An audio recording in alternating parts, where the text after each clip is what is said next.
Pressure's building for another Scottish independence referendum.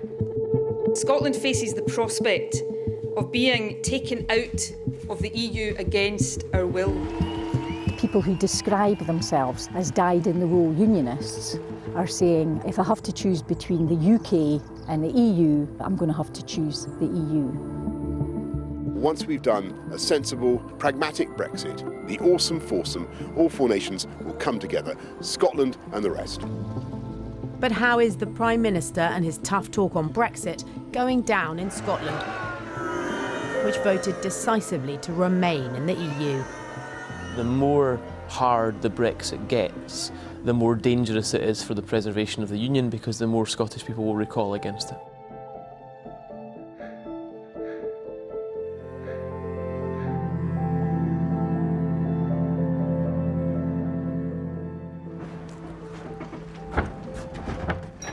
The weekly delivery arrives at Whitmuir Farm Shop in the Scottish borders.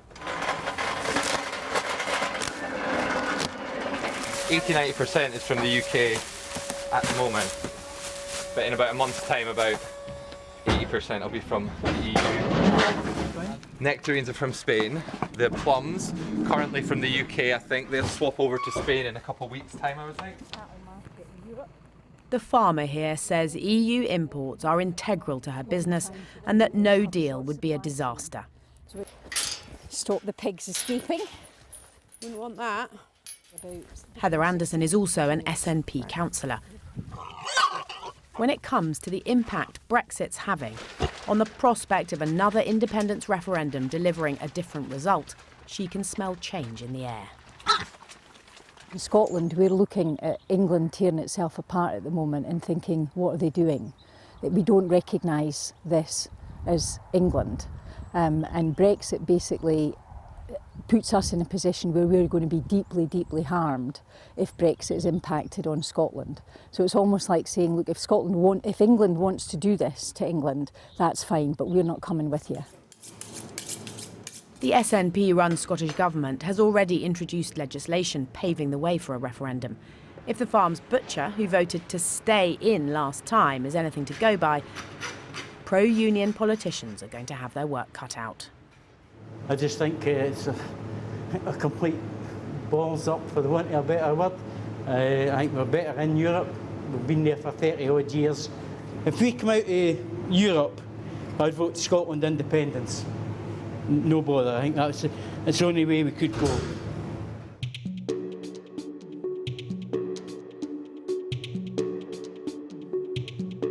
This part of Scotland is traditionally pro-union territory. The Borders send 3 Conservative MPs to Westminster, for now at least, and overwhelmingly voted to stick with the UK in 2014. In the local village, only one person was willing to go on camera to speak up for the union. Why do you feel the union is so important to you? Well, because Scotland has a huge deficit, and I don't see how that would work out if Scotland was on its own. So for you it's a financial decision? It's a financial decision, yes. Do you very briefly want to respond to that final... But with the pro-union figurehead, former Scottish Tory leader Ruth Davidson, gone... Don't let the nationalists fool you. Nationalists view the man who now encapsulates conservatism, Boris Johnson, as a boon. He hasn't always stood up for the union. I think people, broadly speaking, think that if the Scots want to go their own way, then they should be let to go their own way. The proviso is that the English do not pay for this experiment. Right, folks, good evening. Welcome to Newsnight dropped in on a pub quiz in Edinburgh to ask whether questions of identity are shifting here as a result of Brexit. I used to feel British, but we're not British anymore. We are separate. And that's quite a big thing to say. It is, and you know, we did have the choice of referendum to break away from England.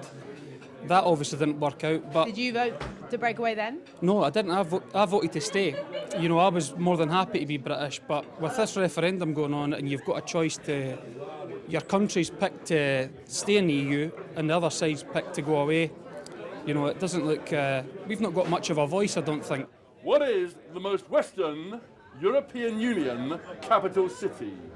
If If you have to rank sort of how you feel about yourself and your identity, and you have three things, Scottish, British, European, what order would you put them in for yourself? That exact order, Scottish, British, European. I mean, I would say I'm Scottish, I'm proud to be Scottish. It doesn't necessarily mean I want to be independent.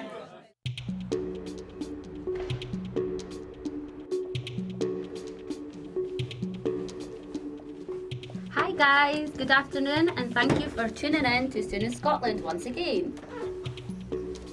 We sat in on a phone-in at a Scottish Asian radio station. We'd asked callers how Brexit was affecting their views on independence. Once Brexit's happened, then I would definitely vote no for independence. It will make UK a stronger country. Isn't it all about breaking up and loss? So where we don't want Brexit, the moment we say we want Scottish independence, we are doing the same thing, we are breaking apart. One of the presenters is also a primary school teacher from Fife. She wants independence, but not immediately. You know, I think it's far too soon for Scotland to be leaving the EU and England. Everybody's just going to be in panic mode. I do definitely think it's a bit far too soon for Scotland to go for independence. Too much turmoil. Too much, far too soon. You know, we need to find our feet again. Many predict a referendum on independence in the next couple of years.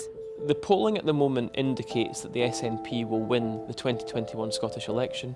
Their mandate at that election will be very clear, the manifesto commitment will be very clear, and it will be calling for a second referendum. Everybody will know what they're voting for, and I think if people vote for the SNP and put them into government, it's very difficult and illegitimate actually for Westminster to say they can't have one, and I think they will give them one.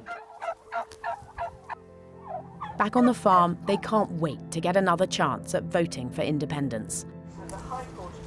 The process of leaving the EU and the negotiations run from Westminster have, if anything, hardened their resolve.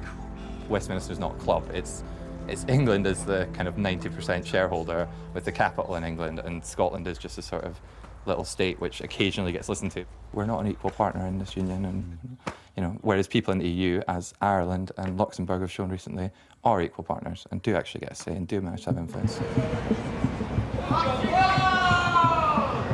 But IndyRef 2, if and when it happens, will likely be fought in a post-Brexit world, with Scotland no longer a member of that club. If the Prime Minister gets his way, this nation, with the rest of its partners in the UK, could be out of the EU within little more than a month.